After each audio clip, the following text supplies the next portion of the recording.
शिमग्याचं आईलय रे आमचे गावान गावान गावात.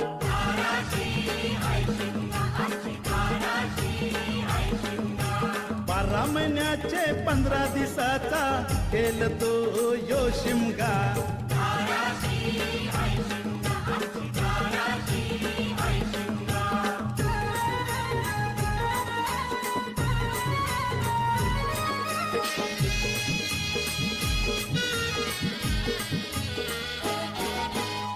म्हणजे हौलूच पाटला बसलस तवर बाजूला.